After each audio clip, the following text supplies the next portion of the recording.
भारत की पहचान ही धर्म से है।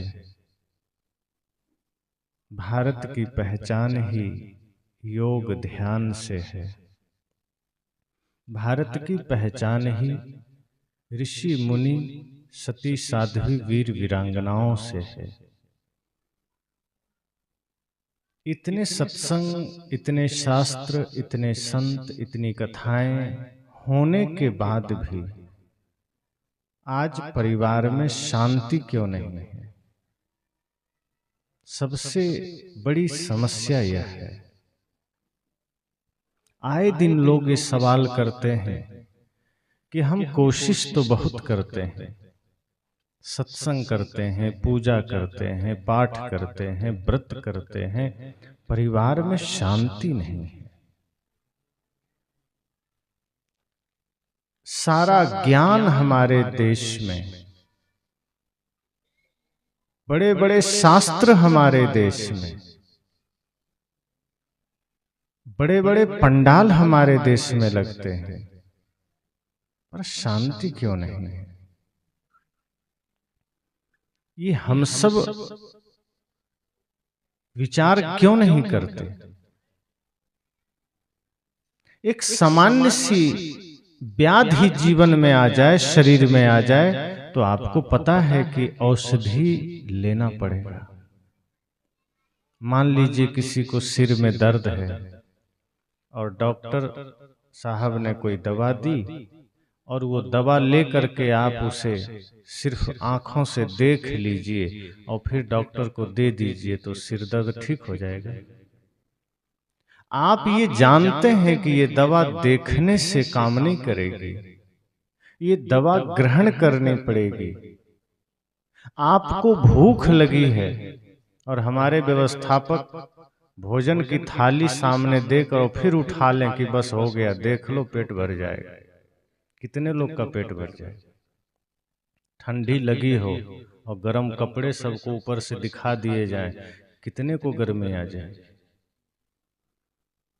बाहर सबको पता है कि दवा खानी पड़ेगी, भोजन ग्रहण करना पड़ेगा, गर्म कपड़े शरीर में पहनने पड़ेंगे, लेकिन जब सत्संग की बात है, कथा की बात है, तो वहां हम सिर्फ देख करके, बाहर से सुन करके हम चल देते हैं। इसलिए हमारे जीवन में अशांति है, परिवार में अशांति है। अब कोई आदमी यह कहे कि सूर्योदय हो चुका है और हमें दिखाई नहीं दे रहा, तो आप क्या कहेंगे? कि सूर्योदय हो चुका है फिर भी तुम्हें दिखाई नहीं दे रहा, इसका इतना ही अर्थ हो सकता है कि तुम्हारी आंखें खराब हैं, वरना और कोई बात नहीं है कि तुम्हें दिखाई न दे। या तो सूर्योदय हुआ ही ना हो, ये हो सकता है, लेकिन यदि सूर्योदय हो चुका है तो एक बात जो सबसे सत्य है वह यह है कि फिर भी कोई कहता है हमें दिख नहीं रहा है, इसका मतलब वो आदमी नेत्रहीन है, अंधा है। कोई कहे कि हम कथा करते हैं, सत्संग करते हैं, व्रत करते हैं, फिर भी परिवार में अशांति है, इसका मतलब वो कथा, वो सत्संग हमारे हृदय में उतरा ही नहीं है, वो गुरु का ज्ञान हमारे आचरण में उतरा ही नहीं है। और ये सत्संग का प्रयास यही है कि ज्ञान हमारे आचरण में उतरे, सिर्फ कानों में नहीं। हम तो सत्संग सुनते हैं कान के द्वारा, और कान से सुन करके दूसरे कान से या तो निकल जाता है या फिर मस्तिष्क में रुक जाता है, वो दोनों ओर से हृदयंगम नहीं हो पाता, हमारे आचरण में नहीं उतर पाता। इसलिए हमारे पास सत्संग में सुने हुए शब्दों की जानकारी तो हो जाती है, शास्त्र में पढ़े हुए शब्दों की जानकारी हो जाती है, लेकिन वो हमारे आचरण से उसका संबंध नहीं हो पाता, उस ज्ञान का कनेक्शन हमारे कर्म से नहीं हो पाता। इसलिए जब लोग ये सवाल करते हैं कि हम भक्ति करते हैं फिर भी अशांति है, हम पूजा करते हैं फिर भी अशांति है। एक माता ने कहा कि हम व्रत करते हैं, सोमवार को भी रहते हैं, एकादशी भी करते हैं, पूर्णिमा व्रत भी करते हैं, फिर भी पति पत्नी में झगड़े होते हैं, फिर भी बेटे बात नहीं मानते हैं, मैंने कहा कि आप व्रत रहते हैं, इसका अर्थ इतना हो गया है कि आप उस दिन भोजन नहीं करते, और तो इससे ज्यादा कुछ भी नहीं है इसका अर्थ। आपको लगता है कि आप भूखे रह लिए तो पति ठीक हो जाएंगे, तो भूखे रहने से पति कैसे ठीक हो जाएंगे? पति को अगर सही करना है, और पहली बात तो ये भाव ही गलत है कि पति को सुधारना है। पहली बात तो यह सोचिए कि स्वयं को सुधारना है। हम दूसरे को सुधारने का ख्याल ही गलत में ले आते हैं। इस धरती पर कोई किसी को सुधार नहीं सकता है। हाँ, हम स्वयं को सुधार करके दूसरे को प्रेरणा दे सकते हैं कि मेरे जीवन में इतनी शांति है, इतनी समृद्धि है, इतना आनंद है, तुम भी पा सकते हो। तो रास्ता है भी, तो रास्ता भूखे रहने से नहीं निकलता है। मैंने कहा कि आप व्रत रहती हैं, मतलब आप भोजन छोड़ देते हैं। भोजन छोड़ दिए, शाम को आप किसी मंदिर में गए या घर में ही भगवान की मूर्तियां निकाले और वहां बैठ करके थोड़ी देर आपने अगरबत्ती जलाई, पूजा किया, ध्यान किया, उसके बाद आपने व्रत तोड़ा। आप सोचे इतना काम करने के बाद तो भगवान की कृपा बरस जानी चाहिए, इतना काम कर लेने के बाद तो सत्संग का फल मिल जाना चाहिए। तो भूखे रहने से अगर किसी को फल मिलता तो धरती पर कितने ऐसे लोग हैं जो महीनों नहीं खाते हैं, उसको तो सबसे ज्यादा फल मिल जाता। भूखे रहने से कोई कृपा थोड़े मिलती। आप एकादशी रह लीजिए, कुछ भी रह लीजिए, हमें गलतफहमी हो जाती है कि हम भूखे रह लेंगे, हम कुछ नहीं खाएंगे, व्रत कर लेंगे तो काम बन जाएगा। सदगुरु कहते हैं व्रत का मतलब ही है अपने बुरे विचारों का त्याग करना। व्रत का मतलब है जीवन में सत्य को धारण करना। व्रत का मतलब है सद्गुणों को धारण करना। आप अगर सद्गुणों को धारण करते हैं, पति से या पति पत्नी से प्रेम से बोलते हैं, तो वही आपका व्रत है। और राम जी के लिए कहा ही गया माता सीता को, माता सीता एकादशी नहीं करती थी, न तो पूनम व्रत करती थी। परिवार में शांति का, जीवन में शांति का सूत्र क्या है? माता सीता से कहा गया, उनको उनकी माँ ने शिक्षा दिया कि तुम जब जा रही हो ससुराल तो याद रखना सास ससुर ही तुम्हारे माता पिता हैं, पति ही तुम्हारे देवता हैं। और एक बात याद रखना, एक ही व्रत एक धर्म नेमा, काय वचन मन पति पद प्रेमा। कि एक ही व्रत, एक ही धर्म, एक ही नियम तुम्हारे जीवन में होना चाहिए कि पति के चरणों में प्रेम रखना। और ये बात राम जी के लिए भी उनकी माँ ने समझाया था कि अब एक ही पत्नी व्रता धर्म का पालन करना, और पत्नी के सिवा कहीं और कोई मन, कोई दिल, कोई दिमाग न रखना, उनके प्रति ही समर्पण रखना। तो इस तरह से व्रत होते हैं, इस तरह से परिवार में शांति आती। तो ये समस्या आज हर लोगों की है। लोग कहते हैं हम व्रत करते हैं, शांति नहीं है, हम पूजा करते हैं, शांति नहीं है, सत्संग करते हैं, परिवार में शांति नहीं है। परिवार में शांति के सूत्र अलग हैं। सत्संग करते हैं, सत्संग में होते कहाँ हैं? अब सत्संग में बैठे हैं तो सत्संग में हम तो बैठ गए, लेकिन हम बैठ के चले भी गए, सत्संग से हमारा कोई लेना देना नहीं है। संत कहते हैं आप सत्संग में बैठिए, उससे ज्यादा महत्वपूर्ण है कि सत्संग आप में बैठे। आप बैठे रहिए, सत्संग आपके अंदर बैठ जाए, तब काम बनेगा। अगर सत्संग आपके अंदर नहीं बैठा तो समझना कि आप कहीं बैठिए, क्या मतलब है? कोई आदमी अगर अपने मन वचन कर्म को शांत रख करके सत्संग में बैठेगा तो सत्संग का लाभ मिलेगा, और फिर वो आदमी बाजार में भी रहेगा तो सत्संग उसके साथ रहेगा। कहा था मैंने प्रथम सत्र में।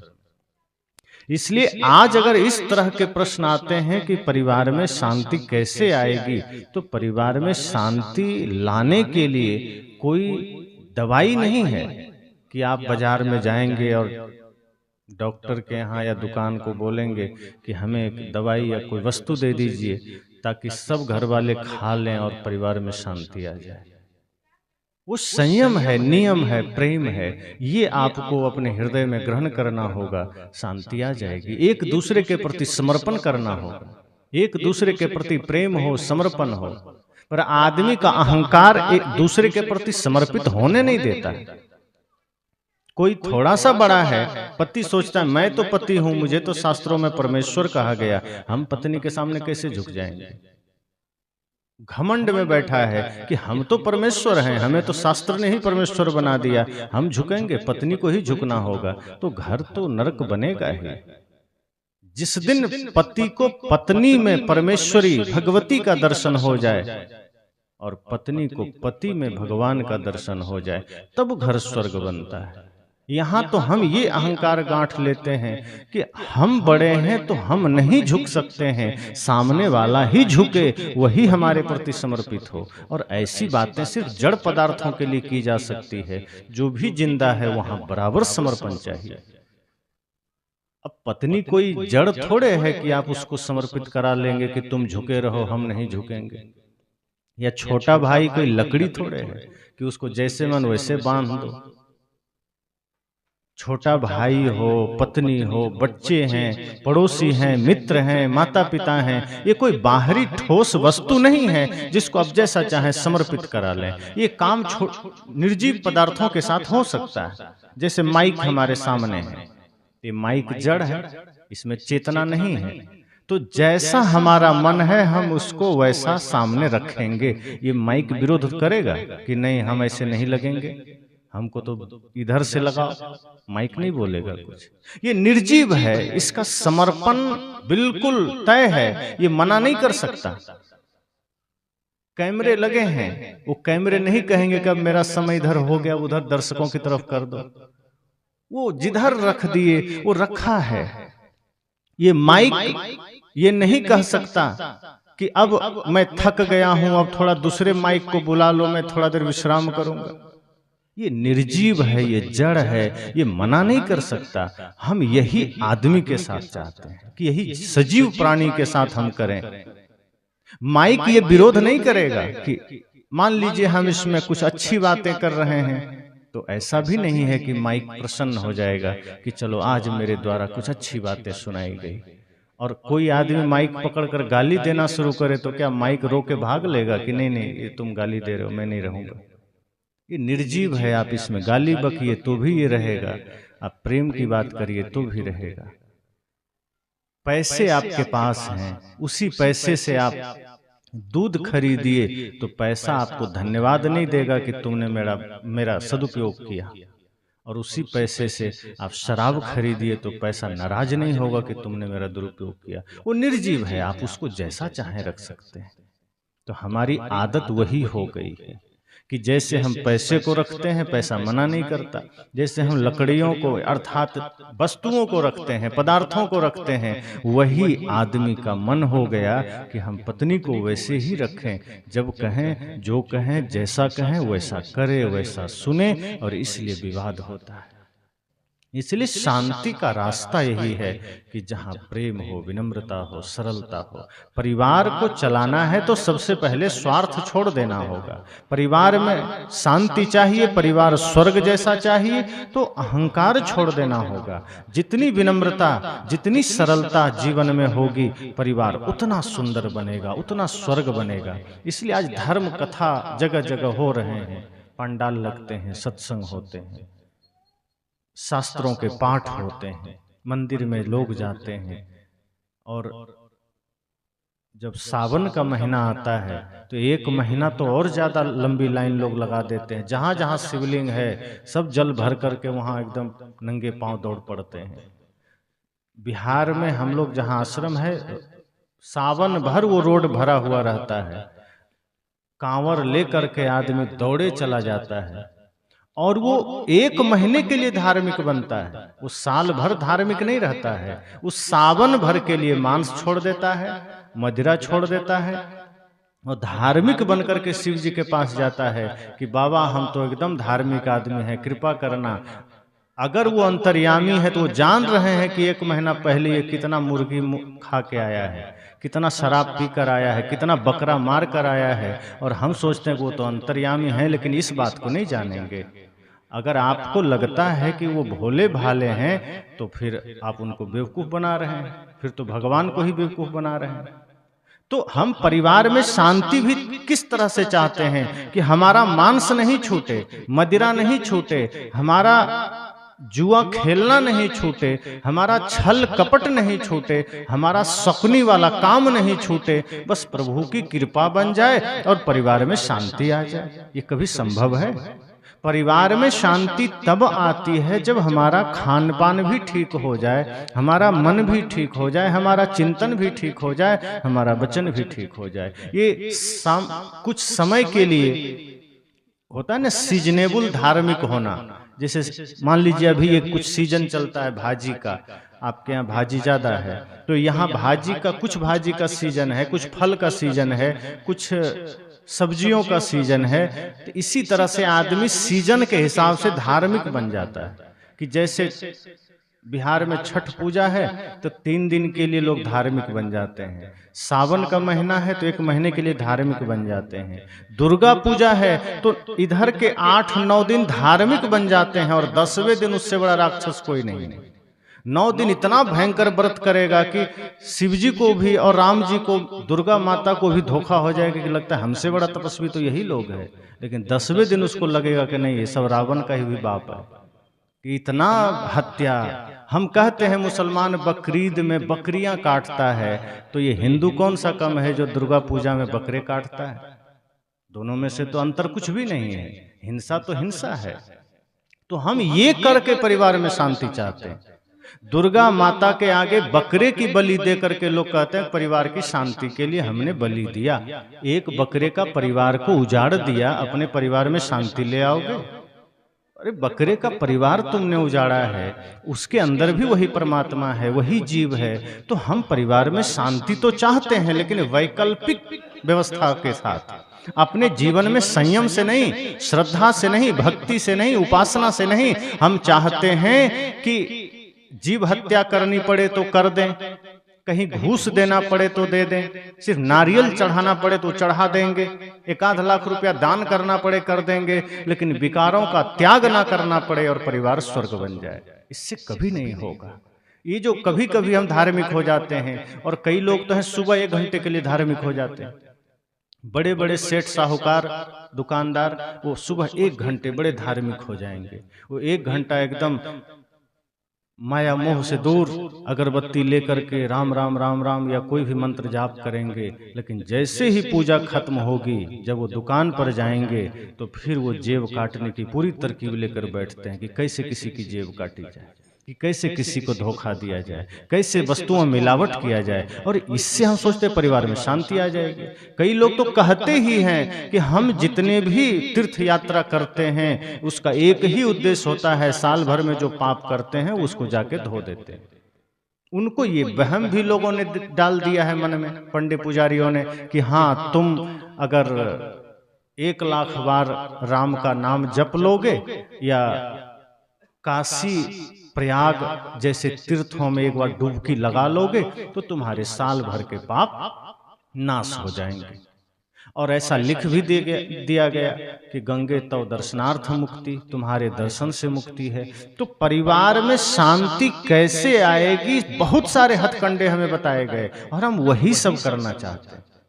लेकिन वास्तव में शांति आती है स्वार्थ छोड़ने से, गलत खान पान छोड़ने से, अहंकार छोड़ने से, छल कपट छोड़ने से। और ये छूटता नहीं है। ये जिसका छूट गया घर उसका स्वर्ग बन गया। ये जिसने छोड़ दिया वो समझना अपने घर को मंदिर बना लिया। तो बाहर के इन सारे हथकंडों से कभी शांति नहीं आएगी। सदगुरु तो बड़ा सरल रास्ता देते हैं कि अगर परिवार में शांति चाहते हैं, जीवन में शांति चाहते हैं, तो मन वचन कर्म को पवित्र करिए, निर्मल करिए। यही एक मार्ग है। बाकी आप किसी भी तरह से अगर गलत कर रहे हैं, तन से, मन से, वचन से, तो उस वजह से आपके जीवन में शांति नहीं आएगी, परिवार में भी शांति नहीं आएगी, समाज में भी नहीं आएगी। चाहे रामायण की कथा सुन लीजिए, चाहे भागवत की कथा सुन लीजिए। मैं तो कहा कि जगह जगह पंडाल लगते हैं, सत्संग होते हैं, कथाएं होती है, बड़े बड़े संत आते हैं, कथा करते हैं, चले जाते हैं। क्यों नहीं जीवन बदलता? क्योंकि सही राह दिखाने वाले कम हैं। सही राह दिखाने वाले अगर आपको सही रास्ता दिखा गए, तभी कोई आ गया नकली धर्म गुरु, वो कहता है कि नहीं नहीं, ये फिजूल है, इतना टाइम बर्बाद करने की जरूरत नहीं है, इतना पढ़ने की भी जरूरत नहीं है, बस बेलपत्र लेना, शहद लगाना, शिवलिंग में चिपका देना, एकदम फर्स्ट डिवीजन से पास हो जाओगे। अब आपको लगता है इससे बढ़िया उपाय क्या होगा? पहले वाले गुरुजी तो बहुत लंबा चौड़ा कहानी बता के, उतना कौन करेगा? टाइम है, कौन मांस मछली का त्याग करे, कौन बच्चे को पढ़ाए? और बेचारा खुद का बेटा फेल हो गया कहते कहते। तो ये चीजों से हमें मन में लगता है कि यही ठीक है।